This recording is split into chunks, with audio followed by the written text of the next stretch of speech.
안녕하십니까. 천상에서 이상은 선생님께서 보내주신 영계 메시지, 오늘은 제4장 영계에서 만난 사람들 1 알아보겠습니다. 제일 먼저 1. 예수 그리스도, 예수님의 권황이 되겠습니다. 예수님이 계시는 곳은 지상의 모든 사람들의 관심사가 된 낙원이다. 예수님이 낙원에 계세요. 그러면 예수님은 어떻게 계시는가? 천상천하의 유아 독전적인 삶을 살고 계신다. 홀로 계신다는 거예요. 이 말은 한없이 외로우시다는 뜻이다. 예수님의 주위에는 기독교인들이 많이 있다. 지상인 중에는 예수님의 십자가형을 목걸이로 만들어 목에 걸고 다니거나 묵주를 만들어 손에 쥐고 다녔다. 또 지상인 중에 주님 섬기기를 삶의 최고 목표로 삼고 있는 사람이 많으나 천상의 예수님은 외로우시다. 수많은 기독교인들이 믿고 있듯이 예수님이 최고의 주님이시라면 왜 외롭게 계시는가 할 것이다. 그러나 영계에서는 주님이 사명을 다 완수하지 못한 분이라고 인정하므로 수많은 기독교인들 앞에 외롭고 동정을 받는 자리에 계신다. 그러면 여기가 어디인가? 낙원이란 이름으로 붙여져 있긴 하지만 이곳은 천국처럼 그렇게 행복한 자리가 아니다. 그러므로 수많은 기독교인들은 천국문을 바라보며 예수님께 간청한다. 주님이시여, 당신과 더불어 같이 갑시다 하고 쫄라댄다. 예수님께 주님 부르면서 천국에 들어가자고 막 쫄아대는 거예요. 그때마다 예수님은 괴로운 심정을 토로하신다. 나 예수는 주님의 자격으로 여기 있는 것이 아니요 하나님의 아들의 자격으로 여기 있으나 이것도 나는 행복하오라고 대답하셨다. 주님의 자격이 아니고 인류를 구원하는 구세주 자격이 아니고 그냥 단순히 하나님의 아들의 자격을 있다는 거죠. 그러면 언제 낙원에서 언제 천국으로 갈 수 있는가? 더구나 예수님은 언제까지 여기에 계셔야 하는가? 참부모님이 영계에 오셔서 영계를 정리하실 때까지 기다려야 한다는 것이다. 그때가 되어야 비로소 이곳은 혜택을 받을 수 있는 곳이다. 그러면 예수님은 여기에서 하나님의 혜택을 받지 못하는가? 그런 것은 아니다. 하나님이 예수님과 더불어 행차하시는 모습을 여러 번 보았지만 주위의 많은 기독교인들은 그것을 잘 알지 못하더라. 이것이 낙원과 천국의 다른 점이다. 1997년 8월 10일. 여기서 추가로 몇 말씀 드리면 우리가 기독교 성경을 보거나 사도행전의 사도신경을 볼 것 같으면 성경 여러 곳에 하나님 우편에 계시는 예수님이라고 알고 있는데 실상은 예수님은 낙원에 계셔요. 예수님이 십자가에 돌아가실 때 오른편 강도와 더불어서 누가복음에 보면 너는 오늘 나와 더불어 낙원에 있으리라 하신 말씀대로 낙원에 계시는데 이 낙원과 천국은 같은 곳이라고 하는 분들이 있는데 그렇지 않습니다. 영계 메시지처럼 달라요. 낙원은 천국 들어가는 대합실이라고도 볼 수가 있죠. 그런 곳에 계십니다. 그래서 이 영계 메시지가 1997년 지금부터 한 25, 6년 전 이 메시지인데 지금은 예수님께서는 천상의 천국에 계십니다. 하나님 가까이 계시는데 요 당시는 그렇다고 합니다. 영계도 자꾸 변화됩니다. 지상의 변화와 더불어서 영계 상황도 변한다는 것을 우리가 유심히 살펴봐야 됩니다. 이후의 메시지 보면 예수님은 천국에 계셔요. 그렇지만 요 당시는 그렇다고 말입니다. 그래서 예수님은 2000년 전에 오는 초림 예수님이시고 또 우리 문선명 찬 아버님께서는 재림 메시아, 다시 오신 메시아. 우리 형제님은 누구냐? 청총관 형제님은 젊은 메시아. 우리는 뭐냐 하면 종종 메시아. 메시아도 여러 가지 개념이 있다는 거 요 시간에 이해해 주시면 고맙겠습니다. 예수님 왜 그러면 낙원에 계시는가? 무슨 사명을 다 못했느냐? 그것은 나중에 기회 있으면 또 말씀드리겠습니다. 이 성모 마리아는 예수님의 육신의 어머니 되겠죠. 성모 마리아는 지상에서 특히 천주교인들로부터 예수님의 모친으로 추앙을 받던 위대한 여인이었다.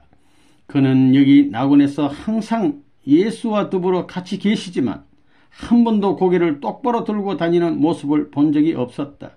항상 고개 숙이고 다니구나. 즉 예수님의 모친으로서의 책임을 못한 것 때문에 고개를 들 수 없는 모습으로 생활을 하시고 있었다. 수녀 아닌 수녀의 모습으로 독수공방하는 삶을 사신다. 독수공방이 뭡니까? 빈방에 혼자 잔다는 거예요. 넓게 외롭게 산다는 거예요. 그러므로 예수님과 모친의 관계는 대단히 어려운 사이이다. 그렇다고 모자 사이에 서로 원망하는 것은 아니다. 예수님은 성모 마리아에게, 성모 마리아는 예수님께 서로 항상 조심하면서 생활하신다. 1997년 8월 10일 메시지입니다. 그러니까 지상에 살던 자기의 아들이라고만 생각했지 메시아로서의 모신 생활이 없어요. 그렇기 때문에 예수님의 사역이 어렵게 되었고 사명을 수행하는데 이런 영계에 가서 어려움에 처하게 된 것입니다. 요셉 3. 요셉은 누구냐면 마리아의, 성모 마리아의 남편 되신 분. 요셉은 성모 마리아의 남편으로서 마리아와 같은 위치에 살고 있으나 성모 마리아와는 별도로 독수공방하고 있어요. 부부라도 같이 못 있어. 따로따로 살아. 요셉은 요셉대로 살아간다. 부부의 인연을 맺었지만 전혀 남남처럼 살고 있으며 서로 만나지도 않는다. 요셉은 예수님을 만나기가 어렵고 성모 마리아도 예수님을 보기에 미안해하고 있다. 그보다도 그들은 주위 사람들의 시선을 더 두려워하고 있는 듯하였다. 요셉은 자기의 지난날의 지상 삶에 대하여 예수님께 대단한 송감을 가지고 죄송하게 생각하며 속죄의 심정을 가지고 있다. 주위의 모든 사람들은 지상에 있을 때 마리아와 요셉의 관계를 다 알고 있기 때문에 이들의 삶은 지상에서나 천상에서나 역시 자유스럽지 못하고 어렵게 느껴진다. 그러므로 여기 낙원이라고 이름 지어진 곳은 그렇게 화려하지도 행복하지도 않으며 여전히 소망과 희망이 있는 곳이다. 천국 들어갈 희망이 있어. 1997년 8월 12일 이게 요셉의 모습이었습니다. 다음은 4대 성인 중에 한 분인 석가모니님이 되겠습니다. 다시 한번 말씀드리지만 영계 메시지가 온 시점이 한 30년 전, 좀 안 되지만은 전이기 때문에 지금 상황하고는 많이 다르다는 것 참고해 주시면 감사하겠습니다. 석가모니는 불교 신자들이 대단히 궁금해하고 있는 분이다. 내가 석가모니를 만난 이야기를 하고자 한다. 그분은 높은 산기슭에 홀로 앉아 긴 한숨의 나날을 보내고 있는 분이다. 불교인들은 부처님이라고 해서 천상천에 귀한 곳에 가 계신 줄 알았지만 실상은 산기슭 홀로 앉아 긴 한숨을 쉬고 계신 분이에요. 왜 그리 한숨과 근심이 많습니까? 하고 여쭤봤더니 당신은 나를 만나러 온 것이 아니고 나를 분석하러 온 분이 아니요. 하나님의 사랑 속에 사는 사람이 왜 내가 이렇게 한숨 속에 사는가를 몰랐으므로시오 라고 말했다. 지상에 있는 수많은 불교 신도들은 4월 초파일, 4월 8일만 되면 내 생일이라고 연등을 들고 길거리에서 축제 분위기를 연출하는데 나는 그것이 그리 기쁘지 않소. 하나님 앞에 송구스러우며 지상에 있을 때 하나님을 섬기는 법을 가르치지 못한 것이 무척 후회스럽소. 본인도 하나님을 잘 몰랐기 때문에 하나님에 대해서 가르쳐 준 적이 없어요. 석가모니는. 나 또한 하나님에 대하여 모르고 살았으니 수많은 사람들을 죄인의 길로 인도한 것밖에 더 되오? 어찌하면 좋겠소? 하고 한탄하면서 하소연하셨다. 이분 석가모니는 항상 얼굴빛이 밝지 않고 높은 산속을 거닐기를 좋아했다. 사람 만나기를 싫어하니 사람이 없는 곳을 찾아다녔다. 그러면서 항상 하나님께 기도를 하며 지극한 정성을 다하여 경배 올리기를 계속하신다. 석가모니의 주위에는 몇몇 신도들이 항상 수행하면서 같이 거닐기를 하지만 많은 사람들이 모이는 곳에는 별로 모습을 나타내 보이지 않았다. 또 석가가 계신 곳은 중간영계, 영계를 보면 밑에 지옥이 있고 그 위에 하류청 연계가 있고 중류청 연계가 있고 위에 상류청 연계가 있는데 중간 연계에 고급 중간 연계 중에서도 상중하가 있는데 고급 연계권이라고 느껴진다. 이곳에는 불교 신자들이 많이 있긴 하지만 이들과 어울려 다니는 모습을 별로 본 적이 없다. 늘 고독해. 내가 해야 할 일은 스가모니에게 원리와 통일사상 강의를 해드리는 것이며 앞으로도 계속해 드리고자 한다. 그의 성품은 참으로 겸손하며 고개를 높이 들고 쳐다보는 모습은 별로 볼 수 없다. 아주 귀한 성품이에요. 이분은. 고개를 항상 45도 정도 숙인 자세이며 좌상의 자유로운 모습으로 대화하신다. 우리 절에 가면 부처님 앉아있는 모습 좌상 있지 않습니까? 좌상의 자유로운 모습으로 대하신다. 강의를 듣고 말이 끝날 때마다 수고했소, 고맙소, 수고했소, 고맙소를 빼놓지 않으신다. 그리고 그 다음 강의를 약속할 때면 항상 쉽게 입을 열지 않고 침묵 속에 있다가 우리처럼 말을 막 쉽게 막 하는 게 아니고 항상 조심해서 침묵하고 있다가 시간이 있으면 다음 시간에 오시길 바랍니다 라고 표정을 지으셨다. 강의는 무척 고맙지만 미안하다는 표시를 하며 자질구레하게 이야기하지 않으셨다. 참으로 인자하시고 겸손하시더라. 귀한 분이. 그러니까 성인이지. 석가는 하나님과 어떻게 만나시는가? 지상에서 최고의 위치에 계시는 교주였기 때문에 여기에서도 최고의 대접을 받아야 한다고 생각하는 불교 신자들이 있을 것이다. 그들에게는 대단히 미안한 사실이지만 석가는 직접적으로 하나님을 만나지 못하고 있다. 그러나 간접적으로 고급 영객권의 심부름하는 일을 통하여 하나님의 전달사항을 가끔씩 받는다. 그 전달사항을 받을 때 석가는 마치 TV 사극에서 돗자리를 깔고 앉아 임금님의 어명인 교지를 받는 신하처럼 경배하며 하나님의 전가를 받는다. 그리고 그 전달사항은 어명을 읽듯이 하면서 큰 절을 그 앞에 또 드린다. 이러한 모습을 불교 신자들이 볼 때도 있지만 그들은 그것이 무엇인지를 전혀 모른다. 주변에 불교 신자들이 있지만 석가모니의 그 삶의 모습을 잘 몰라요. 무슨 뜻인지. 또 하나님의 전달상이 자주 있는 것도 아니다. 그 내용은 주로 하나님이 석가모니에게 위로하는 내용인 듯하다. 즉 하나님의 사랑 가운데 오기까지는 시간이 걸려야 하므로 조용히 기다리라는 위로의 글인 것 같다. 참으로 너무나 엄청난 사실을 나는 발견했다. 예수님과는 같이 거닐기도 하시는 하나님이 석가모니와는 왜 함께하지 아니하시고 전달상만 보낼 수밖에 없을까? 예수님은 하나님을 섬겼지만 석가모니는 하나님 없이 스스로 완성할 수 있다고 가르쳤기 때문에 하나님 앞에 도저히 나갈 수 없는 것 같았다.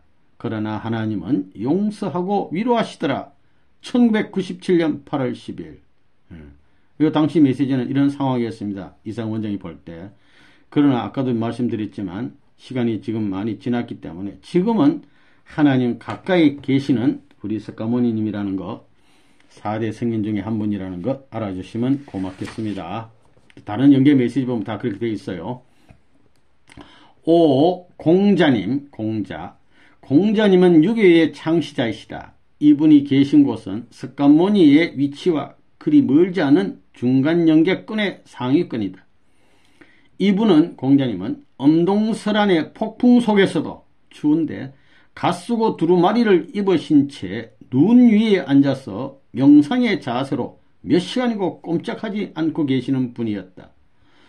갑자기 찾아가면 기다리기가 힘이 든다. 사전에 연락하고 가야 만날 수 있는 분이었다. 공자님 좀 뵈러 왔습니다 라고 내가 말씀을 올렸더니 초면에 연락 없이 오는 것은 대단한 신뢰가 아닙니까? 라고 반문하셨다. 나는 지상에서 공자님의 유교 사상을 상당히 귀하게 생각하던 사람이며 통일사상을 쓴 사람이다.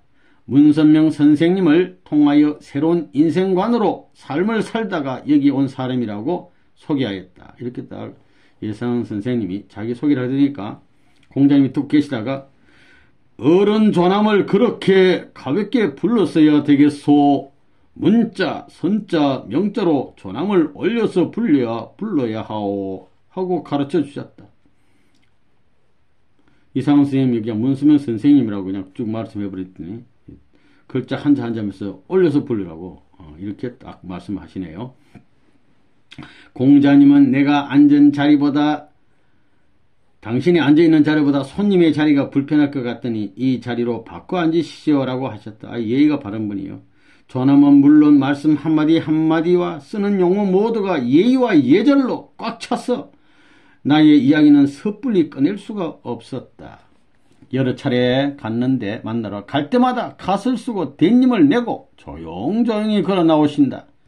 이분의 성품은 한마디로 돌부처와 같은 분이다. 말도 빨리 안 하시고 한마디 말씀을 들으려면 시간이 걸렸다. 표정도 잘 바뀌지 않고 항상 준엄한 표정으로 원리 강의나 통일 사상 강의는 무척 좋아하시며 점잖게 다시 한번 와 주셨으면 좋겠소 라고 하셨다. 그렇지만 신뢰가 될까봐 그러신지 나의 표정을 살피신다. 그의 성품은 대단히 감옥하시며 당신의 속사정 알기가 다소 힘이 들었다.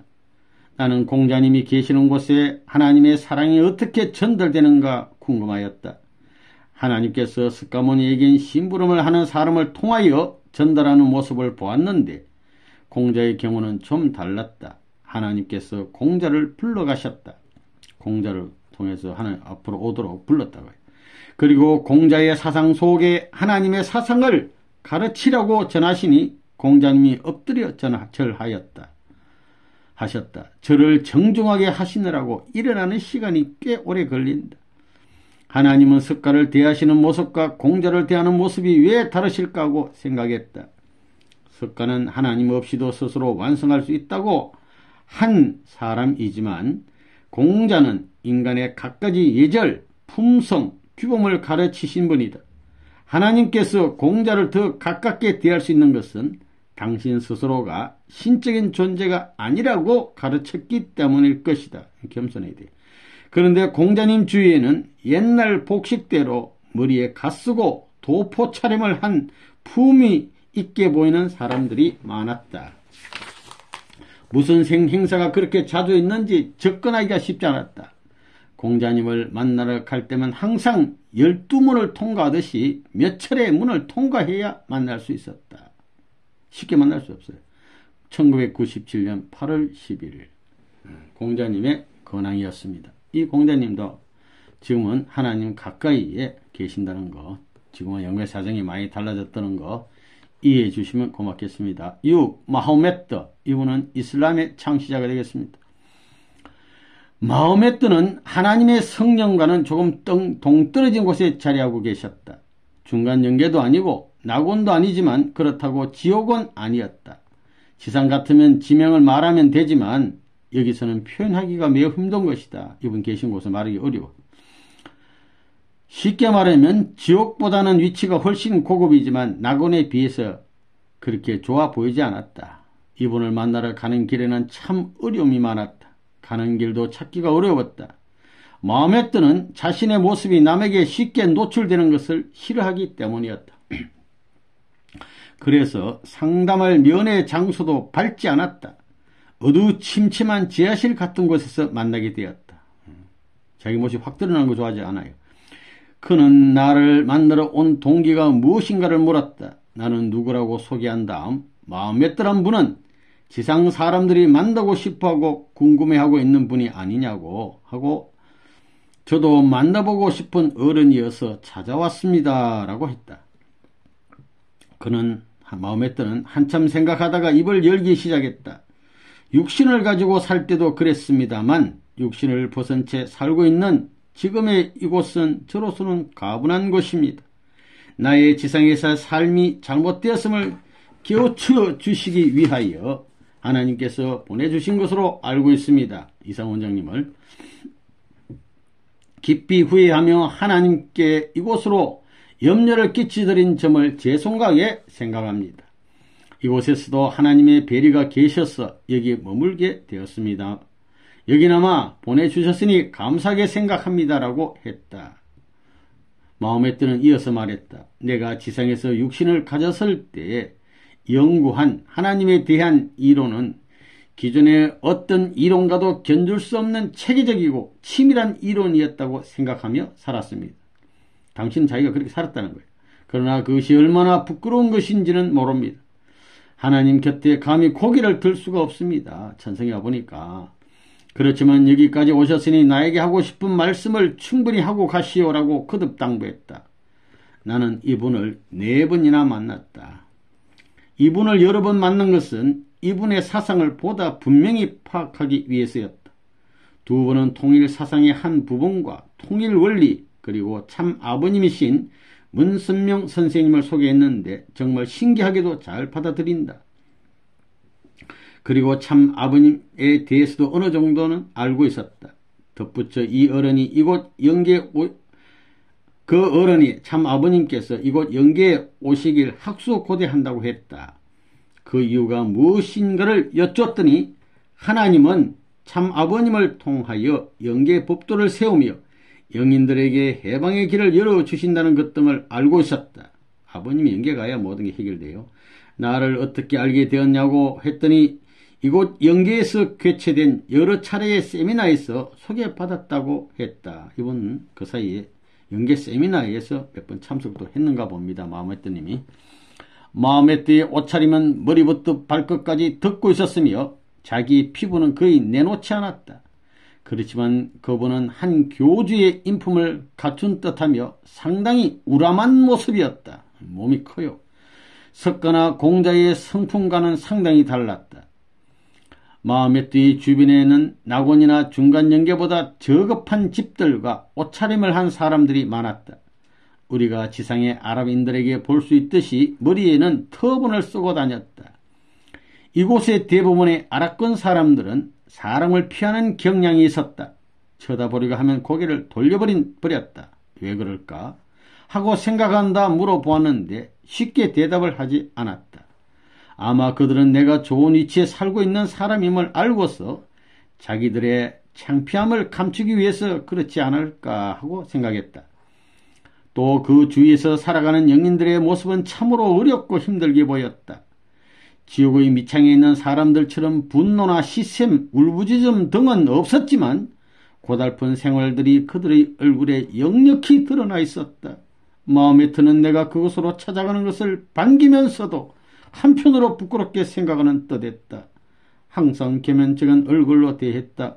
내가 여기에 있는 동안 하나님이 마음에뜨를 부르시는 모습은 본 적이 없었다. 심부름을 전달하는 것도 보지 못했다. 마음에뜨는 하나님의 지대하신 사랑을 깨달아 알고 한편으로는 죄송하게 여기고 있었다. 그러나 공자 석가처럼 큰절을 하거나 정성을 들이는 모습은 보지 못했다. 남몰래 하는지 그것까지는 아직 잘 모르겠다. 이분은 석가처럼 외로워 보이지 않았고 공자처럼 유순한 얼굴도 아니었다. 전 해격권 지역의 막강한 지도자가 어찌하여 이런 영계에 와 있을까 생각하면서 하나님의 뜻을 헤아려 보았다. 인간은 하나님의 사랑을 닮아서 선을 추구하는 본성을 가지고 선하게 살도록 지원받았다. 그런데 마음에 뜨는 자연스럽게 사랑과 선을 추구하기보다 강압적인 독재를 해왔다고 보여진다. 독재는 안 되는 거예요. 하나님을 섬긴다는 것은 마음의 본성에서 자동적으로 우러나와야 하는 것이다. 강압적이요 잔인한 방법으로 많은 사람들에게 주입시키는 신앙은 신앙이 아니요 형식에 불과하다. 또한 독재의 울타리 안에서 살아남기 위해서 어찌할 수 없이 끌려가는 신앙은 인간의 본성을 억압하는 것이다. 강압적인 방법으로 하나님을 섬기게 하는 것은 형식적인 법을 강요하는 지도 방법이다. 하나님의 방법과는 너무 먼 것이었으니 그 위치에 거할 수밖에 없지 않을까 하는 느낌이 들었다. 마음에 드는 지상의 아랍인들이 참 하나님을 만나기를 간절히 소망하면서 기다린다. 비록 이분은 전상에 와 있지만 지상에 있는 아랍인들은 하나님을 만나기를 바란다는 겁니다. 그래서 본인을 위해서 기도해 주기를 바란다는 거예요. 그러나 아무리 몸부림친다 해도 그것은 참으로 어려운 일이다.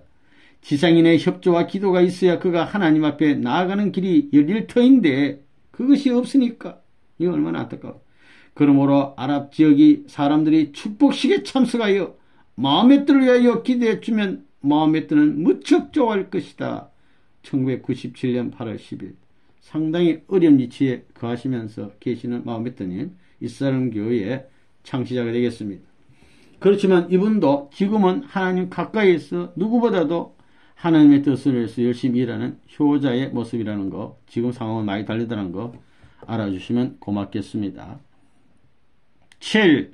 스웨덴 보로거. 이분은 스웨덴, 글자 그대로 스웨덴 나라에 출생하신 스톡홀름에서 태어나신 참 귀한 분인데, 이번 연계 메시지. 스웨덴 보로거는 지상에 있을 때부터 내가 매우 궁금해하던 인물이다.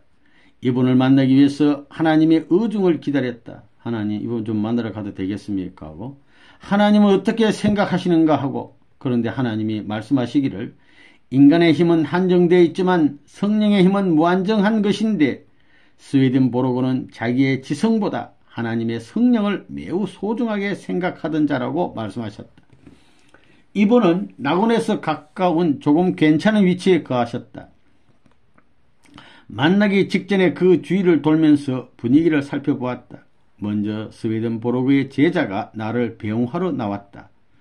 선생님께서 들어오라고 하십니다. 오늘 하나님의 사자가 방문한다는 계시를 받았다고 하시면서 기다리고 계신다는 것이었다. 방 안에 들어서자 밝은 웃음과 환한 얼굴로 맞이해 주었다. 무척 느낌이 좋았다. 나 자신을 소개하기 위하여 내가 조용히 그분 앞에 앉자마자 그는 선생님은 하나님의 특별한 은총을 받은 자요 귀한 스승을 모시고 살던 분이니 나에게 그 스승의 가르침을 강의해 줄 수 없겠습니까? 라고 했다. 첫날부터 환하게 반겨주어서 이야기해 보니 그의 마음이 상당히 맑음을 깨닫게 되었다. 원리와 통일 사상을 간단히 소개해 주었다.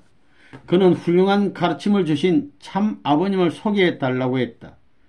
우리 참 아버님에 대하여 이미 선생님은 알고 계시지 않느냐고 했더니 설교인 보고 당신이 우리 아버님 잘 알고 있지 않냐 했더니 하늘의 해와 달의 빛을 총합한 것과 같은 빛을 발하시는 어른이시다.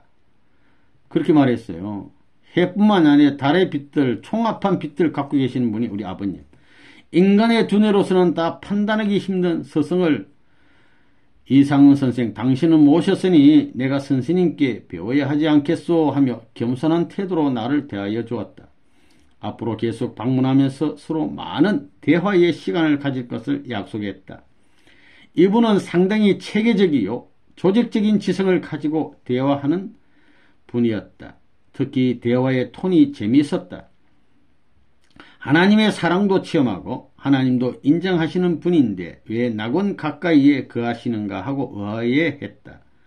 그분은 하나님을 가까이서 볼 수 있는 좋은 위치에 계신 분이며 참 아버님의 손길을 기다리는 분이었다. 또한 이분은 상당히 오랜 기간을 하나님과 교통하며 살았기 때문에 영계에 와서도 영안이 밝게 빛나는 분이었다. 그 주위에서 스승인 스웨덴 보로고를 모시는 이들도 대부분 얼굴이 밝고 온화하며 겸손한 인상을 가진 분들이 많이 보였다. 그러나 한 가지 문제는 하나님의 사랑을 체험하고 살았지만 참부모님의 사상이나 축복에 대하여 잘 알지 못하기 때문에 참 아버님이 이 나라에 오시기 전에 빨리 강의를 해서 이분을 전도해야겠다는 생각이 든다. 1997년 8월 13일 기독교인들도 마찬가지입니다. 하나님의 사랑은 채우라고 살지만 우리 아버님의 사상이나 축복에 대해서 몰라요. 그렇기 때문에 연계에 가면 큰 어려움이 있다는 겁니다. 하나님도 알고 하나님의 사랑도 알고 참부모님의 사랑, 참부모님의 사상이나 축복에 대해서도 잘 알아야 되는 것입니다. 8. 산다싱. 산다싱이라는 분은 인도의 성자로 알려진 분이죠. 이분은 나중에 예수님을 믿고 예수님을 증거하고 평생 살다가 천상으로 가신 분인데 인도의 성자로 알려지신 분입니다. 이분은 지상에서 상당히 고급 영계와 교류하면서 살던 사람인데 스웨덴 보로고를 보면서 산다싱의 위치가 비교되었다. 이분 산다싱이 머물고 있는 곳은 낙원이 아니고 중간 영계 계층에 속하는 정도의 위치에 있었다. 이분을 만나기 직전에 사방에 놓여 있는 갖가지 많은 장식물들이 보였다. 마치 무녀가 춤추기 직전에 갖가지 물건을 놓고서 이상한 옷차림을 한 다음 춤을 추는 것 같은 분위기였다. 집 주인은 모두 불교 양식과 비슷한 냄새가 풍긴다. 산다싱을 만나기 위해 들어서려는데 수하인, 수하인 뜻한 분이 나와서 네 발길이 닿는 곳마다 소금을 뿌리며 길을 안내한다. 소금 뿌려요. 성냥 뿌리듯이. 산다싱은 자기의 방에서 나오지 않고 방 안에 떡 기다리면서 방문을 열어주는 이가 문을 열었다. 그러자 고개를 딱 돌리면서 귀한 분이 어찌 여길 방문하였습니까? 라고 했다. 나를 자세히 소개했다. 그랬더니 그렇게 귀한 분이 왜 여기에 오셨느냐고 물었다. 통일원리, 통일사상, 참부모님을 소개하기 위하여 왔다고 했더니 무척 감사하지만 제가 자격이 있습니까? 하나님께 제수를 뿐입니다라고 했다.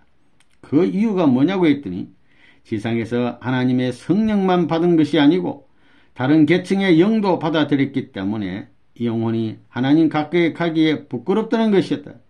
하나님만 믿고 따르고 모셔야 되는데 다른 잡다한 영들도 막 이렇게 섞어서 믿고 따랐다는 것 같습니다. 속죄의 제물을 드린 다음에야 그 말씀을 듣겠다는 것이다. 이분의 말씨는 상당히 겸손하고 조용하나 칼날같이 예리한 부분이 많이 보였다. 그리고 그분의 집 주위에 속죄의 제물을 드리기 위해 장식해 놓은 것에 대해서 하나님은 별로 좋아하시지 않을 것 같다고 말할 수가 없었다. 초면에 그런 거 할 수 있겠습니까? 초면에. 앞으로 원리 강의를 듣고 나면 바꿔지지 않을까 생각했다. 그리고 성별시키는 절차가 상당히 복잡했다. 연결한 곳은 자기의 처소에 따라 다르지만 하나님을 깨닫는 곳에만 있어도 하나님이 어떤 분인가 알고만 가도 고충을 면할 것 같은데 계층이 낮은 곳일수록 하나님을 모르고 아우성을 친다. 이것을 다 정리하자면 원리 강의를 수십 차례 해도 해결이 안 될 것 같다. 아버님께 죄송할 뿐이다. 1997년 8월 13일. 9. 소크라테스. 이분은希腊의 그리스의 철학자죠. 유명한 소크라테스. 기원전 469년에 태어나신 분입니다. 많은 사람들은 생각이 복잡하고 사상적으로 혼란스러울 때 소크라테스를 연상할 것이다. 인간은 세상에 태어날 때부터 본성적으로 하나님을 알고자 하고 하나님을 찾으려 한다. 그 이유는 인간이 하나님으로부터 지원받았다는 사실을 이성적으로 인식하기 이전에 하나님과는 부자지 관계라는 심정적 관계가 있기 때문이다. 따라서 인간의 본성은 하나님을 찾게끔 되어 있다. 이 심정이라는 것은 시간이 지난다고 변하는 것이 아닙니다. 그렇기 때문에 우리는 심정적으로 하나님과 부자지 관계이기 때문에 늘 하나님을 찾게 되어 있어요. 본성적으로. 그런데 자신의 사상과 생각이 너무 집착하게 되면 신의 존재를 잊어버리거나 부정해버리기 쉽다. 소크라테스를 만나기 위해서 나는 상당히 노력하고 애썼다. 그렇지만 만나보기가 쉽지 않았다. 이분이 머무는 곳을 계층으로 말하자면 중간 연계에서도 아주 낮은 곳이라 하겠다. 왜 만나기가 힘들었느냐 하면 이분이 만나주려고 하지 않았기 때문이다. 한 번 가고 두 번 가고 세 번째 갔을 때 대단히 어둡고 침울한 표정으로 나를 맞이했다. 만나기가 싫은 이유는 자기의 사상과 상대방의 사상에 대하여 토론하기가 싫기 때문이라는 것이다. 그것은 그가 지금까지 생각해온 모든 지성의 열매가 그릇되지 않았다는 것을 고집하는 입장이기도 하고 자기가 생각했던 사상이 맞다고 생각하고 있다는 거야. 지금도.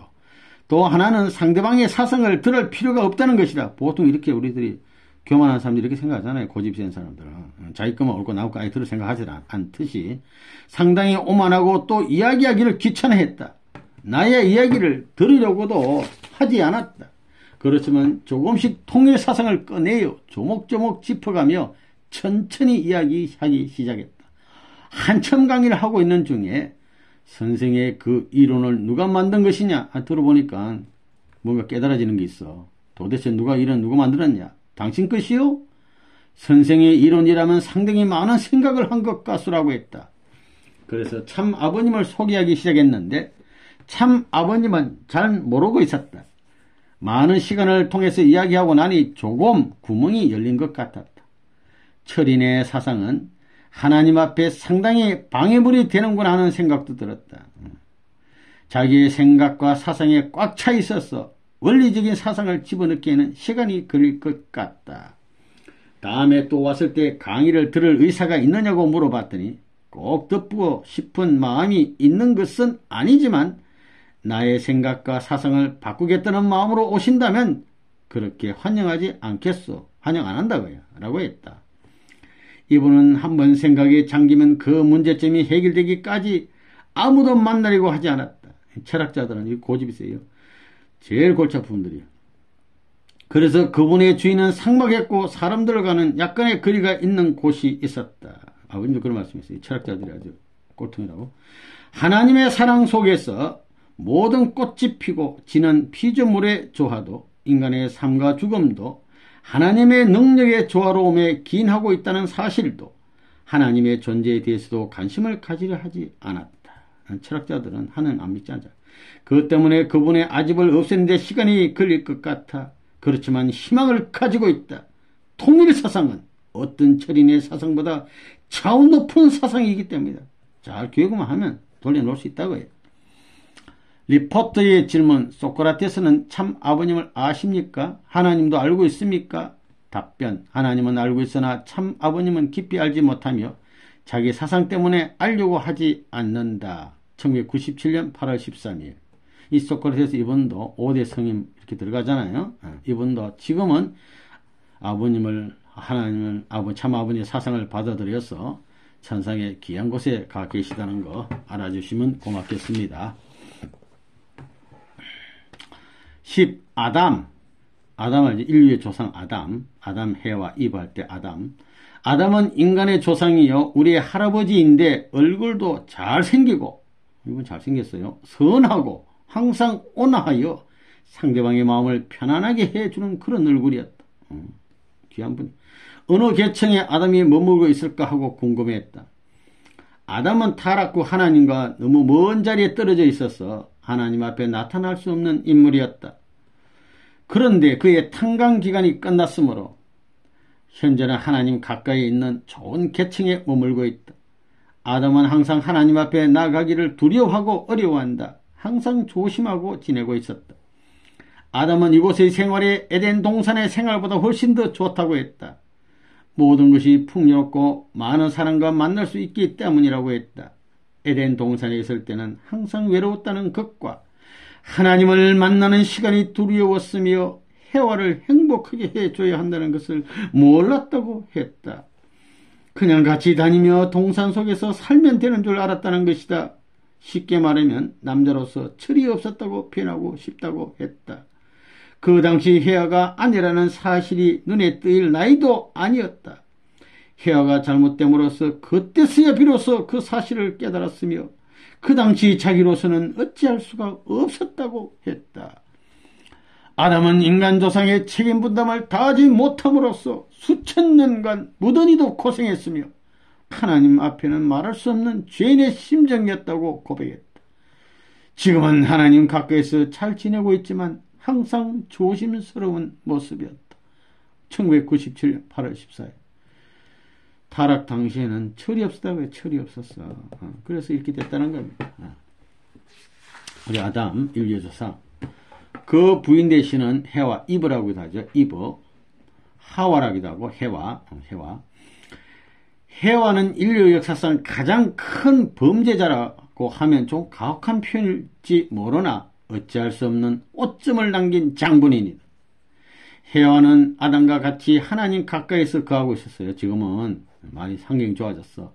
이분은 항상 온화하고 자상한 얼굴이지만 온화하고 자상한 얼굴이지만 꽤나 고집이 있고 아주 미인형은 아니지만 매우 잘생긴 얼굴이었습니다.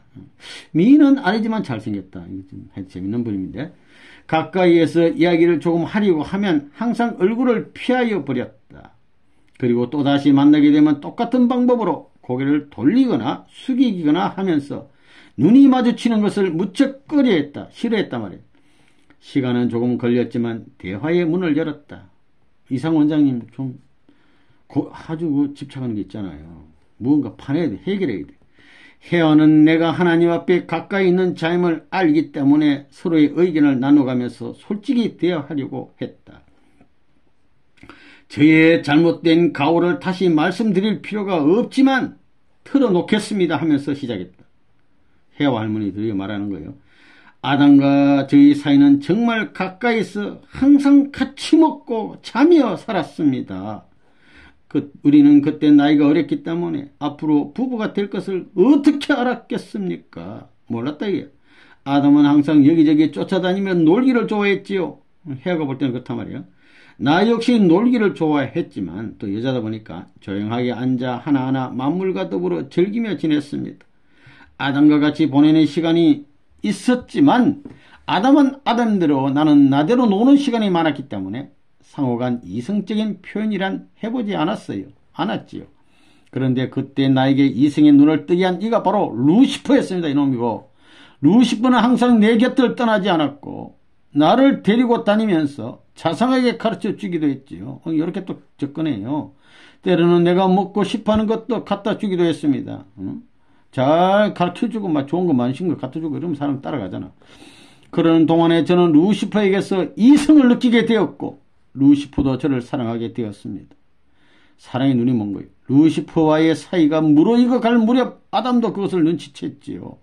그러나 아담은 나에게 대하여 간섭도 사랑도 하지 않았으며 그대로 두었습니다. 이 책임 분담 못해서 아담이 딱 붙잡아야 되는데. 그러다 저는 루시퍼와 점점 뜨거운 사랑에 빠지게 되었고 루시퍼는 나를 잘 이끌어 주었습니다. 저는 아주 생리적으로 막 루시퍼를 놓칠 수가 없었습니다. 이 시간이 꽤나 지났지요. 루시퍼는 두려워했고 나도 두려워 견딜 수가 없었지요. 그러나 아담은 나를 보면 도망가 버렸습니다. 어쩔 줄 몰라가지고. 얼마 후 저는 저의 행동이 잘못된 것임을 깨닫게 되었지요. 어느 날 하나님으로부터 불호령이 떨어졌습니다. 이제부터는 하나님 곁에 있을 자격이 없다고 호통을 치셨습니다. 그제야 저는 진심으로 아담을 찾았습니다. 나를 도와달라고 애타게 매달렸지요. 그 후 아담과 저는 루시퍼에게서 배운 대로 통침하게 되었습니다. 저는 아담과 관계를 할 때, 부부 관계를 할 때 루시퍼만큼 뜨거운 열정이 일어나지 않았습니다. 전기로만 다 방전된 거예요. 루시퍼한테. 계속 루시퍼를 그리워하게 됐죠. 아담과 관계하면서도 계속 루시퍼를 그리워해요. 아담과 나는 이상하게 거리감을 느끼면서 지냈으며 그때마다 루시퍼는 맹렬한 눈치토로 유혹해왔습니다. 이놈이 찔긴 놈이에요. 나는 견딜 수가 없었습니다. 결국 루시퍼의 품속으로 끌려갔습니다. 아담과 관계 맺으면서 루시퍼로 또 끌려갔어. 시간이 지날수록 하나님의 눈길을 피할 수 없었지요. 하나님의 진노가 두려웠고 엄습해오는 공포감에 견딜 수가 없게 되었습니다.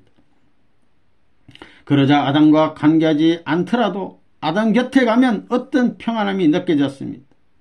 왠지인지 그때부터 루시퍼 곁에만 가면 두려움에 견딜 수가 없게 되고 시간이 흐를수록 아담에 대한 죄책감에 사로잡히게 되었습니다.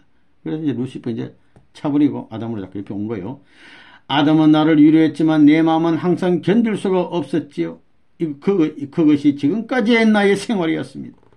아담에게 미안하고 하나님께는 구원의 손길을 뻗어달라고 애원할 수도 없는 범죄자입니다. 탐관기간이 지나서 하나님께서 나를 다시 이곳으로 불러주셨으니 감당하기 힘든 죄인입니다. 라고 하면서 헤어는 이야기를 끝맺었다. 이분도 처지가 안타까워. 완성하기 전에 참 모르는 나이에 이렇게 유혹이 됐단 말입니다. 하나님은 범죄자인 헤아를 왜 그렇게 빨리 하나님 곁으로 불러주셨을까 생각했다. 아담과 헤아는 인류의 조상으로서 씻을 수 없는 범죄자요. 하나님의 가슴을 가장 아프게 한 장본인인데 어떻게 여기 와 있는지 궁금했다.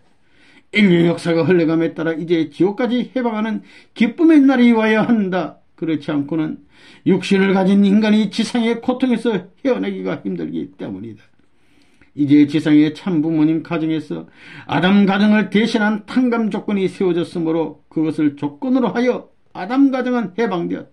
우리 아버님 이 땅에 오셔가지고 아담 가정으로부터 노아 가정, 모세 가정 모든 가정을 다 해방하는 겁니다. 얼마나 위대한 우리 아버님이요. 아담 가정이 해방됨으로써 모든 지옥의 문이 열릴 수 있는 발판이 세워진 것이다. 언젠가는 지옥의 문이 열릴 것이요 영원한 해방의 그날이 올 것이다. 1997년 8월 19일. 아담 해와 가정도 참 아버님께서 해방해 주셨습니다. 12. 노아, 우리 노아 할아버지 방주 만든 120년간 산꼭대기에서 방주를 지은 그 믿음의 할아버지를 만나게 되었다. 이분은 중간영계의 상류층에 있었다. 항상 엎드려 기도하고 하나님 앞에 제사를 드리는데 전심전력하며 지극정성을 다한다. 이분의 옷차림은 마치 모신기를 하는 농부처럼 팔도 다리도 둥둥 걷어붙이고 항상 일하는 모습이다. 무슨 일을 그리 열심히 하는가 하고 바라보았다. 하나님께 제물을 드리기 위해 단을 만들고 있었다. 방주를 짓던 솜씨를 발휘하면서 여기저기를 살폈다. 온갖 정성을 들였다. 자기의 손길과 발길 닿는 곳은 모두 그렇게 만들었다. 단을 만들어요. 자기 것만이 아니고 주위 사람들까지도 만들어주면서 여기에서 기도하라, 저기에서 정성 들이라고 말했다. 얼굴이 매우 인자하며 아무 계산이 없는 사람처럼 선량한 모습이었다. 노아 할아버지 선량한 모습이에요. 나는 노아 할아버지에게 120년간 산꼭대기에서 마음이 변한 적이 없었습니까? 하고 여쭤봤더니 노아 할아버지는 다음과 같이 대답하였다. 하나님의 명령에 따라 방주를 짓는데 중간에 마음이 변할 수가 없지요. 변한다면 하나님의 명령이 아니었다고 의심해야지요. 저는 120년이란 세월을 기억 못해요. 짓는데 정성 들이고 재미가 있었기 때문에. 방주 짓는데 막 정성 들이면서 막 억지로 짓는 게 아니라 막 재미가 있어서 짓기 때문에 세월 가는 줄 몰랐다고요. 자식들도 아내도 많은 협조가 있었지만 100% 협조한 것은 아니에요. 완전 반대도 아니지만은 그래도 많이 협조를 해줬단 말입니다. 사람들은 항상 눈에 보이는 것만 쫓아가지요. 눈에 보이지 않는 하나님은 외면할 때가 많습니다. 그래서 그들은 열심히 방주를 만들고 있던 제 마음을 많이 흔들었지요. 왜 방주 자꾸 짓느냐고요. 짓지 말라고. 홍수가 나면 다 죽는데 우리만 어떻게 사느냐. 하나님이 무엇 때문에 우리만 살려주시겠느냐. 비가 오기 시작하면 그때 하나님께 다시 여쭤보고 확실하면 다시 시작하자. 하나님께서 인간을 다 멸하시면 인간의 후손이 없어지는데 그럴 뿐이 아니다. 상당히 논리를 세워가면서 막 반대한 거예요. 갖가지 유혹이 많았지만 나는 그저 절대신앙 아닙니까? 절대믿음. 오로지 말씀에 순종하는 그 외에는 몰랐습니다. 그래도 자식들이나 아내가 돌아서지 않은 것이 감사하죠. 세상 사람 한패 돼가지고 완전 반대했으면 어떻게 됐겠습니까? 끝나는 거지. 얼마나 감사해요. 자식들이나 아내가. 우리가 지상에 사는 동안 하나님을 섬기기를 다 하고 하나님 말씀에 따라 살아가는 것이 가장 큰 행복의 조건이죠. 노아 할아버지 훌륭해요. 그렇기 때문에 여기 좋은 곳에서 많은 사람들에게 하나님 섬기는 방법을 가르쳐주고 있습니다. 이때가 저의 가장 즐거운 시간이죠.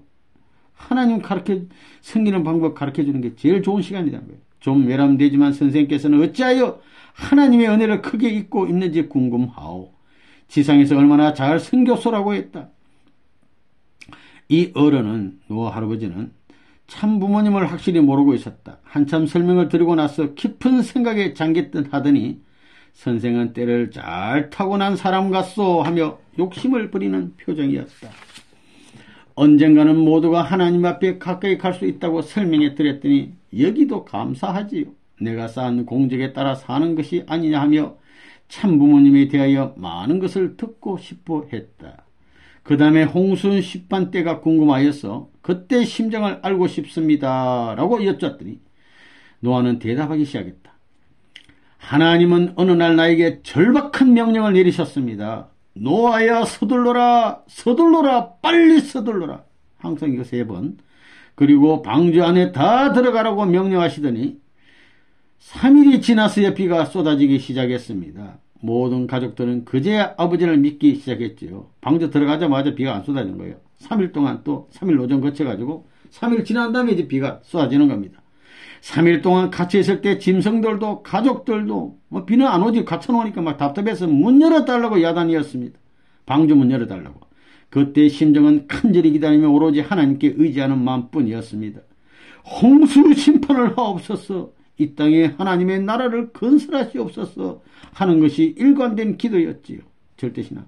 비가 쏟아지자 방주하는 조용해졌으며 가족들은 나의 일거수일투족을 주시했지요. 40주여 동안 쏟아지는 빗줄기는 그야말로 대폭풍우였습니다. 그 빗줄기 때문에 세상은 어두컴컴했습니다. 계곡을 타고 물이 넘치는 물줄기는 산도 무너뜨리고 나무도 꺾었죠. 산이 무너져. 천둥과 번개는 쉼없이 막 쾅쾅하고 막 쏟아져. 쉼 없었습니다. 정말 하나님의 형벌임을 깨닫고 애끓는 기도를 드렸습니다. 방주 아니지만 얼마나 겁나겠어요. 가족들은 그저 엎드려 기도하는 저의 표정만 살폈지요. 언제 하나님의 진노가 끝날 것인가? 언제 끝날 것인가 하는 간절한 심정뿐이었습니다. 40일이 지나자 하나님께서 노아야 너의 믿음이 하나님의 진노를 잡았노라 하고 하셨습니다. 한 줄기의 서광이 햇빛이 창가에 스쳐오자 폭우는 그치기 시작했지요. 그 후 방주에서 난 우리 가족들은 오직 내가 하는 일을 믿고 의지하며 따랐습니다. 아주 행복한 시절이었죠. 노아 가족만 살아났어. 온 식구가 합심하여 우리 가족의 살 길을 열어가기 시작했습니다. 함의 실수에 대해서도 여쭤도 되겠습니까? 하고 나는 또 물었다. 그 해에 가족 모두가 열심히 일했습니다. 특히 포도 농사는 풍년이었지요. 온 가족이 지성과 정성을 들였으므로 모든 것이 풍요롭고 마음도 태평했습니다.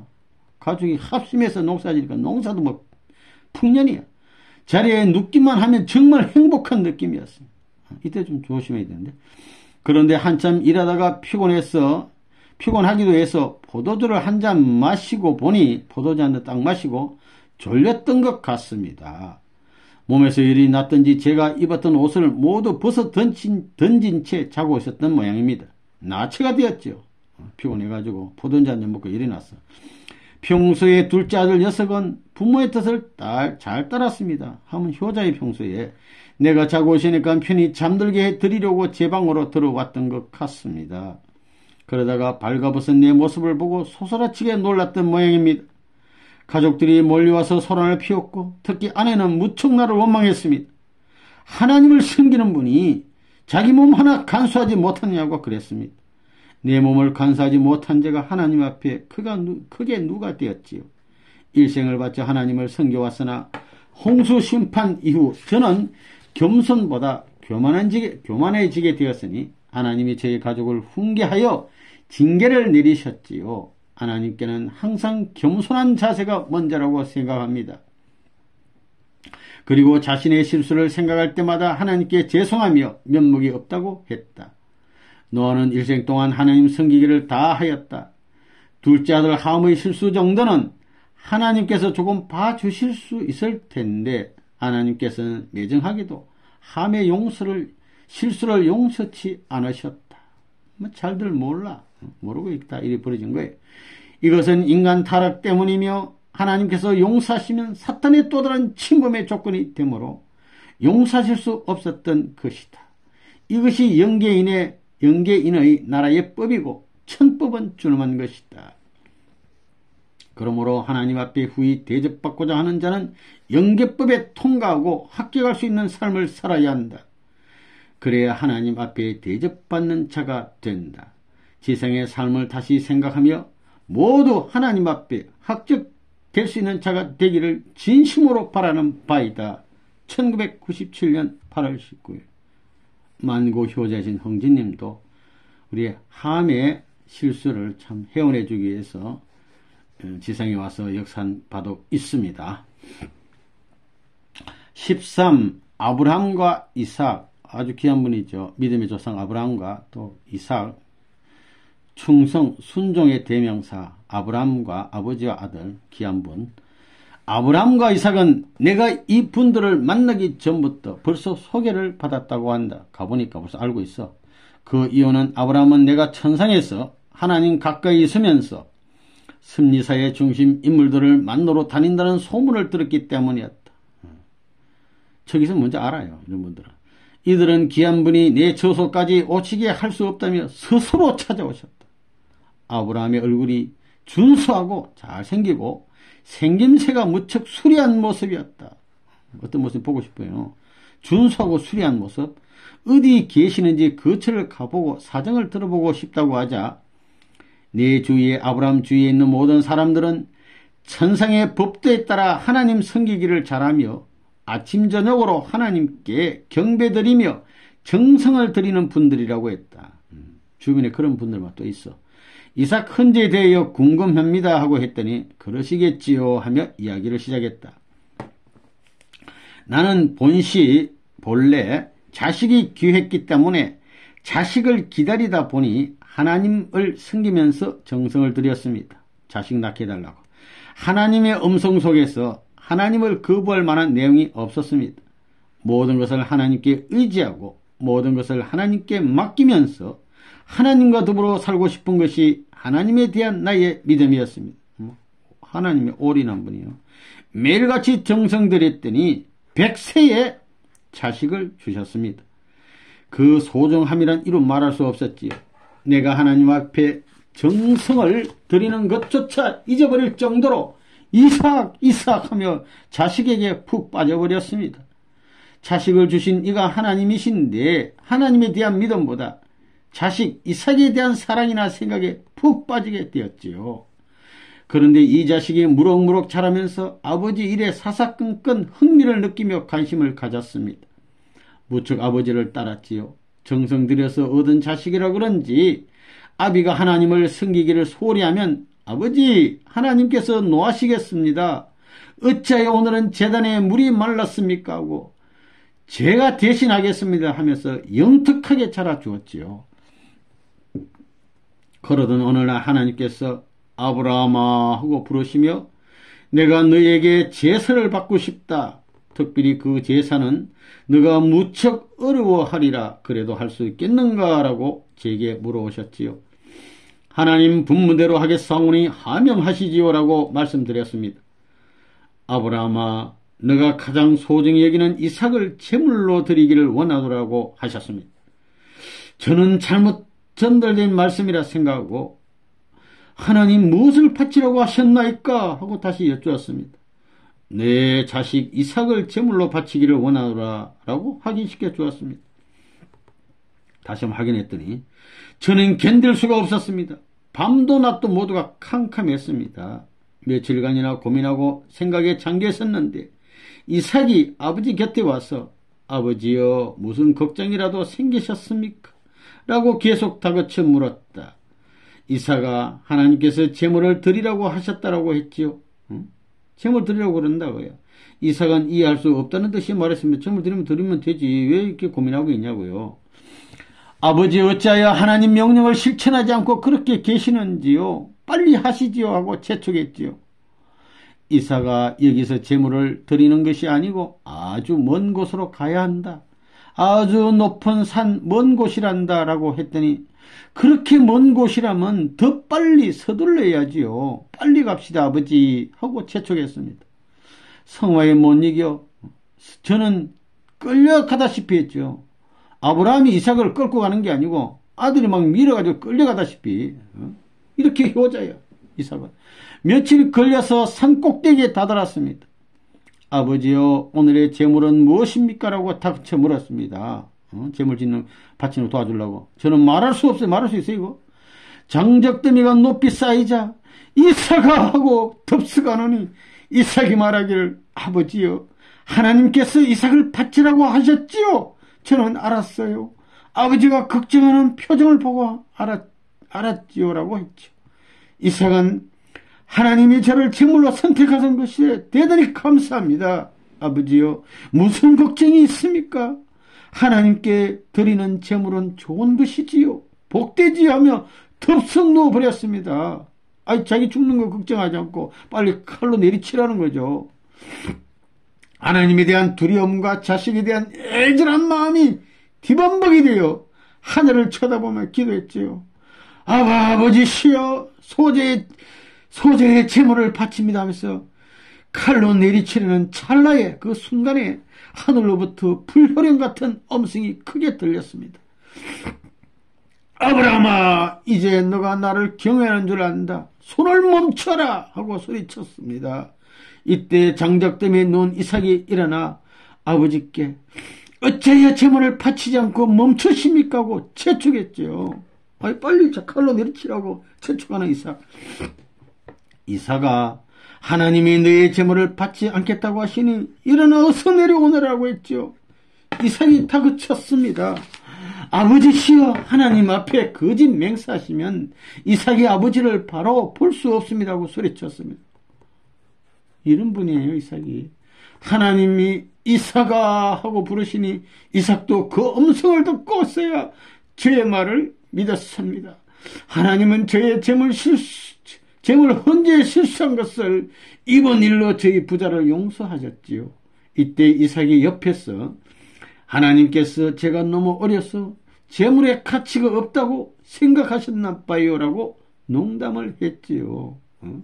멋진 농담이었습니다. 이삭은 작은 몸집이지만 아버지를 닮아, 아까 아버지가 준수하다고 그랬는데 이삭도 준수하며 겸허한 모습이었다. 아브람과 이삭은 정말 부러울 정도로 사이가 좋은 부자의 모습이었다. 아브라함의 이삭 헌재의 교훈은 우리에게 많은 것을 가르쳐주며 느끼게 한다. 1997년 8월 20일 우리 아버님도 이삭을 가진 아브라함이 부럽다고 한 적이 있습니다. 만고효자 이삭, 만고효자 형제님, 효녀 훈숙님 아닙니까? 우리 형제님 성하실 때 아버님께서 충효지신 천은대해 천선봉원 영원 안식이라는 길자를 피눈물을 흘리면서 이렇게 축축축 쓰셨어요. 14. 가룟 유다에 대해서 알아보겠습니다. 예수님의 12 제자 중에 한 분이신데 이 가룟 유다라는 분에 대해서 알아보겠습니다. 가룟 유다는 만나면 도망가고 만나면 도망가 버린다. 여러 차례 찾아갔지만 나를 보면 그저 도망가 버린다. 그래서 하루는 종이에다가 메모를 남겼다. 나는 메모지에 잘못된 가오는 숨기는 것이 아니고 모든 사람에게 용서를 비는 것이 속죄의 길이요 죄 사함을 받는 길입니다 라고 써놓고 며칠 후에 또 방문했다. 그는 마지못해서 죄인처럼 고개를 숙이고 나를 만나 주었다. 저 같은 죄인을 만나서 뭘 하시려고 그렇게 쫓아다니십니까? 라고 말했다. 나는 즉시 대답하지 않았다. 한참 있으니까 유다는 역사의 큰 범죄자는 하나님 앞에 갈 수도 없고 주님, 예수님도 만나지 못하니 여기서 이렇게 사는 것이 속지 않은 길이라고 생각합니다. 라고 하면서 제발 이젠 오지 말라달라는 것이었다. 심정이 얼마나 고통스러운지요. 위로가 안 되겠지만 그래도 방문해 드리는 것이 위로가 아닌가 하고 생각하면서 찾아왔지요. 라고 했다. 나 같은 범죄자를 방문하여 위로하는 이는 아직까지 한 분도 없었어. 그리고 아무도 아무것도 위로가 안 되니 찾아오지 않았으면 합니다라고 했다. 이분에게는 원리강이나 통일사상을 이야기할 형편이 못 되었다. 처음 가서 이렇게 말하겠습니까? 오지 말라는데. 주위 환경은 마치 형무소와 같이 살벌하고 사람들도 별로 보이질 않고 삭막했다. 여기가 어딜까? 지상인들이 생각하는 지옥은 어둡고 아우성과 비명동 온갖 울부짐이 넘치며 각종 악취가 가득한 곳으로 연상하겠지만 외로운 곳이 지옥이다. 아주 외로운 것도 무서운 것도 지옥입니다. 뭐 더럽고 추하고 악취난 것만 더 지옥이 아니에요. 시간이 조금 지난 후 다시 방문하여 마음의 평화를 찾도록 도와줘야겠다는 생각을 하고 돌아왔다. 1997년 8월 20일. 지금이 2023년이기 때문에 이거 26년 전 메시지입니다. 지금은 예수님께서도 유다 제자를 사랑으로 용서해 주시고 유다 제자도 참 회개하고 그래서 열두 제자와 더불어서 예수님 모시고 귀한 곳에서 지금 가셔서 열심히 하늘 뜻을 위해서 일하고 있다는 거, 지금은 상황이 변했다는 거 알아주시면 고맙겠습니다. 15. 세례 요한이 되겠습니다. 세례 요한. 세례 요한은 키가 작으면 키 좀 작아요. 이분은 아주 똑똑하게 생긴 얼굴이다. 키 작고 똑똑해. 예수님을 만나고 돌아오면서 세례 요한의 안부를 물었을 때 예수님은 나를 만났다는 이야기를 하지 말라고 하셨다. 예수님께 예수를 만나고 세례요한 집 만나러 가니까 세례요한 만났을 때 예수님께서 나 만났다고 얘기하지 말라는 겁니다. 그리고 세례요한은 나를 싫어하니까, 예수님 싫어하니까 가볼 수도 없을 것이라고 하셨다. 세례요한의 처소는 예수님의 처소와는 아주 동떨어진 곳에 있었다. 세례요한을 만나러 갔을 때 칼을 든 장정들이 나를 가로막았다. 세례요한 주변에는 칼 든 사람들이 막 지키고 있어요. 자기 스승, 그러니까 세례요한을 함부로 만날 수 없다고 했다. 그들은 방명록을 들어보이며 여기에 기록하면 통과시키겠다고 한다. 그 방명록에 기록을 하고 들어서려는데 세례요한이 엎드려 절을 하면서 나를 맞이했다. 하나님의 사자께서, 하나님이 보낸 분께서 이렇게 누추한 곳에 오시다니 뭐 이런 겁니다. 하면서 두 무릎을 꿇고 앉는다. 그리고 나서 나는 말을 하지 않았는데 그가 먼저 말을 시작했어요. 지상에서는 수많은 사람들 앞에서 초청을 받았으나 지금 저의 처소는 이 모양이니 주님을 맞이할 수도 없습니다. 또 주님을 모시고 싶다 해도 여기에 오시지 않으실 것입니다. 제가 대접받는 것만 숙달되어서 예수님의 생애쯤은 그들도 보지도 않았습니다. 대접받는 데 익숙하다 보니까 예수님 잘 몰랐어. 그리고 하나님의 사정보다 인간적인 생각에 젖어 인간적인 눈으로 예수님을 대하고 생각했기 때문에 실수했다는 거예요. 그것이 이렇게 큰 죄가 되었는지 몰랐죠. 용서받는 방법이 무엇인지 모르기 때문에 가슴이 답답합니다. 하나님의 사자께서 오셨으니 도와주실 수 있겠습니까? 라고 했다. 왜 출입교에 칼든 이가 지키고 섰느냐고 물어봤더니 그는 항상 나는 불안하고 누군가가 나를 해칠 것 같기 때문에 찾아오는 이도 가려서 만난다고 했다. 나는 앞으로 속죄해야 하며 지옥문이 열릴 날이 올 것입니다 라고 하면서 참부모님을 소개했더니 그는 그때가 언제냐고 다그쳐 물었다. 돌아오면서 가슴이 아팠다. 지성에 계시는 참부모님 앞에 세례요한 같은 이가 수없이 많은데 모두가 이와 같은 삶을 살겠구나 하는 생각이 들었기 때문이다.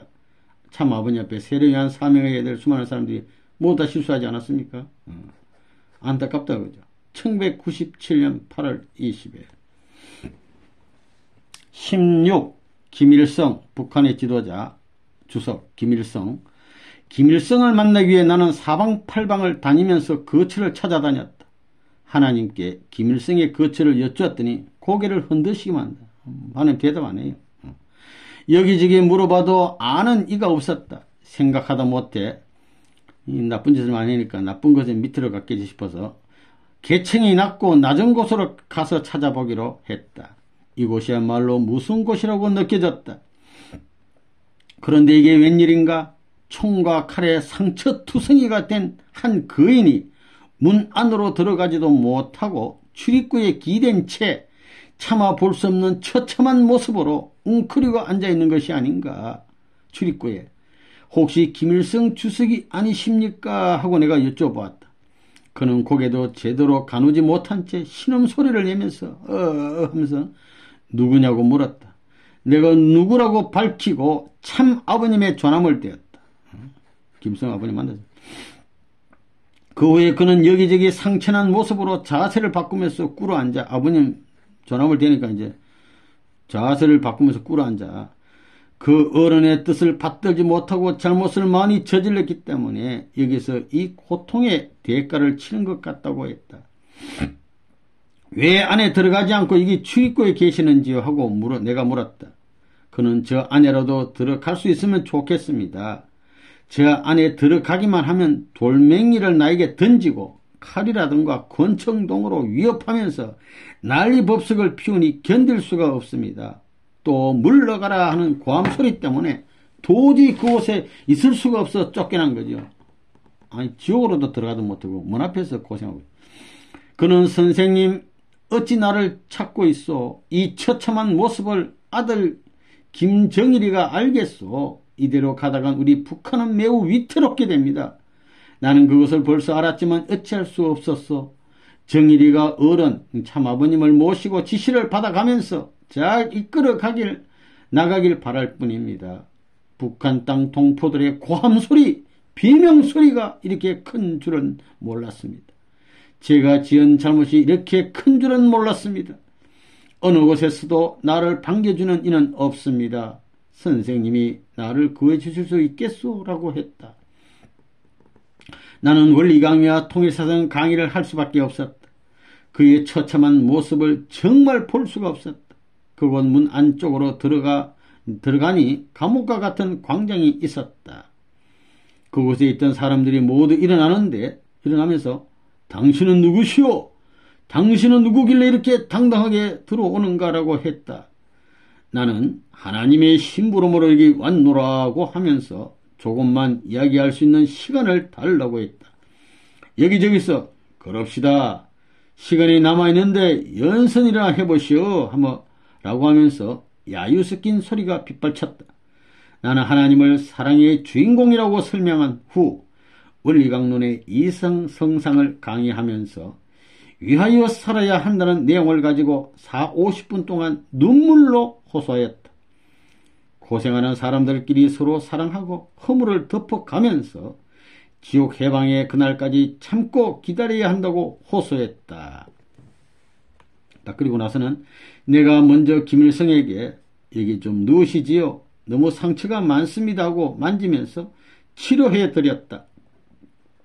주위에 서 있던 사람들이 같이 도와가며 닦아주니까 분위기가 차분했다. 막 돌 던지고 칼로 위협하던 사람들이 이상원 선생님 강의를 듣더니 좀 누글뜨려졌어요. 그러면서 김성 상처 닦는 데 도와줘요. 다음에 또 와서 강의해도 되겠냐고 물었더니 좋다는 사람도 있고 아니 자기 복 들어서 합시다 하고 귀찮게 하는 사람도 있었다. 김일성은 그저 고개도 들지 못한 채 내가 가는 것을 쳐다보지도 못하고 초조하게 앉아 있었다. 돌아오는 길에 나는 짧은 지상 생활인데 누가 이 사실을 알까? 이곳은 눈에 보이지 않으니 지상인들은 현실 속에서 보이는 것에만 집착하며 살고 있지 아니한가? 이 어둠의 형벌과 처참한 모습으로 살 수밖에 없는 인생, 정말 불쌍한 인간사였구나라고 생각했다. 이 글은 우리 식구들에게 새로운 활력소가 되어 모두가 고생하지 않고 바로 하나님 품속에 안기기를 바라면서 적는 것이다. 1997년 8월 21일. 마지막으로 17 통일영계권. 이 통일영계권이라는 것은 주로 우리 식구들 축복 가정들이 가는 곳이 되겠습니다. 주로 많이 계셔요. 통일영계권을 이곳을 설명한다면 여기는 정말 천국입니다. 여기는 정말 에덴입니다. 기쁨의 동산. 여기는 정말 평화롭습니다. 어디가 통일영계권. 여기는 정말 행복합니다. 이게 정말 소망이 넘치는 곳입니다. 여기는 정말 사랑의 동산입니다. 여기는 정말 황홀합니다. 여기는 정말 사랑의 싹이 돋아나는 곳입니다. 여기는 그 무엇으로도 표현하기 힘든 아름다움의 절정을 이룬 지성소입니다라고 할 수밖에 없다고요. 통영계권. 축복보가 아버님 모시고 사는 동네. 여기에서 흥진님 계시는데 이게 항상 조용하고 겸손하게 그리고 자상하게 모든 것을 손수 앞장서서 하시려고 한다. 그리고 모든 일은 항상 하나님께 여쭈어가면서 해결하신다. 당시 모습. 계층별로 두루 다니시며 사정을 들어보고 위로하기도 하신다. 천천간이시니까. 여기에서는 박종구 선교사가 항상 흥진님을 모시고 수행하며 다니는데 너무 힘든 곳은 못 가시게 하면서 그가 박종구 순회사가 대신 일을 처리하기도 한다. 또한 대모님은 항상 기도하시고 흥진님을 위해 많은 정성을 들이신다. 그저 부모님 만수무강 하시기를 기념하는 일념으로 사신다. 충모님, 우리 귀한 충모님은 항상 대모님 곁을 따라다니면서 큰 어머니 하시며 하나하나 작은 것까지도 배우려고 노력하신다. 이 내용은 이렇게 되어 있습니다. 우리 충모님. 대모님이라는 것은 큰 대자 그래서 이렇게 큰 대자 풀어서 큰 어머니 이렇게 불러주시는데 사돈되시잖아요. 우리 충모님은 천상에 참 아버님, 참 부모님 다음가는 높은 위치에 한 곳에 계신다고 그랬어요. 그러니까 천상세에 모르는 것이 없어요. 충모님은. 이런 귀한 분인데 아버님을 지상에 있을 때 너무너무 사랑하십니다. 그리고 북한에서 공산당에 희생되실 때도 참 살해당했을 때도 죽는 게 두려운 게 아니고 죽으면 아버님을 뵐 수 있을까 하는 소망을 가지고 돌아가신 분이에요. 그렇게 아버님의 사랑을 정성드린 분인데 만약에 충모님이 지상에 계셔가지고 아버님의 자식 그러니까 육신으로 손자되죠. 참가정의 자녀분들을 만났다면 얼마나 사랑해 주겠습니까? 그거 못하고 가셨으니 하나님의 친분이. 그래서 천상에서 아버님을 만나 뵙고 계시는데 아버님을 위해서 천상에 너무너무 정성들이 계시고 그러니까 우리 식구들이라든가 4대 성인들 앞에 늘 당부의 말씀을 해요. 다른 연계 메시지 보면 우리 아버님을 잘 모시라고 4대 성인을 지도하고 계시다니까 주모님이. 천상에 모르는 거 없어요. 그리고 천상에 있는 참 자녀분들은 이 눈 속에 넣고 다니실 만큼 사랑하신 분이에요. 그래서 아버님이라든가 참 자녀분들을 돕는 사람이라든가 관계된 분을 너무너무 어려워하고 막 사랑해 주시고 그런 분이에요. 그런 분이라고요. 그래서 이 내용을 아무것도 몰라가지고 뭐 대모님 배움 따라 이런 게 아니고 이 사랑의 표현이라는 걸 알아주셔야 됩니다. 네. 여기서 참 재미있는 광경이 있었다. 대모니 양이분 있잖아요. 또 충문이 양이분이 서로 모여서 나누시다가 이야기를 나누시다가 서로 쳐다보면서 농담한 것 같아요. 사돈되자 육신적으로 우리 서로 한번 신나게 지내봅시다 하고 서로 우리 사이에 너무 거리가 먼 것 같소라고 대모님 부군이라고 해서 남편 한성훈 선생 이 말씀하니까 옆에 계시던 대모님이 또 이제 부인 되잖아요. 사돈끼리 어떻게 화통하게 지낼 수 있는 사이냐고 하시면서 어렵게 지내는 것이 당연하지 않습니까? 라고 좀 예의를 갖춰야 되지 이런 뜻이에요. 이렇게 말했다는 겁니다. 그러면서 아까 얘기했지만은 충모님은 항상 어려우면서 배우시려고 무청들 하시다. 뭐든 아시면서 4대 성인을 지도하신 분이니까. 그런데 그렇게 모든 것을 인자신 모습 사랑의 표현이라는 걸 알아주셔야 돼요. 몰라서 이렇게 배우고 다니는 그런 분 아니라는 거 분명히 아셔야 됩니다. 유호원 협회장님은 안전하서나 원리 강의를 하시는 이분은 식구끼리 편안히 앉아서 얘기하시기도 하다가도 다시 원리 강의를 하시는 모습으로 돌아가는 분이다. 이거 전부 다 일면을 얘기하는 거지 항상 이런 분이 아니라는 걸 아셔야 돼요. 원리 강의 그 자체가 그분의 생명이시란다. 이렇게 좋은 분위기 속이지만 좋지 않은 때도 있었다. 또 식구들이 여기 많이 있어도 모두가 행복한 것은 아니다. 노출된 자신의 죄명을 명철로 달고 다니니까 그것이 탕감될 때까지 겪는 수모와 아픔은 말할 수 없다. 천국에도 계층이 없는 것은 아니다. 여기에도 여러 계층이 있다. 상류층 연계에도 크게는 하류층, 중류층, 상층이 있고 또 나누면 수없이 많다는 겁니다. 그러나 그 이상의 것은 생략하겠다. 쉽게 요약하면 지성생활의 연장이 천상생활이고 연계란 것은 자기 삶의 열매를 가지고 창고에 들어가는 것에 비유할 수 있다. 그런데 알곡보다 소중한 것은 상대를 위하고자 하는 자세이다. 원리에서 배운 수소작용의 근본이 상대를 위한 것이니 나 자신보다 남을 위하는 삶이 되어야 할 것이다. 1997년 8월 20일에 하나님이 그런 분이에요. 하나님이 스스로 당신을 낮추시고 우리를 더 높게 생각하시는 분입니다. 천상 천국은 서로 위하고 서로 높여주는 것 그런 것이라는 것을 알 수가 있는 것입니다. 여기까지 하겠습니다.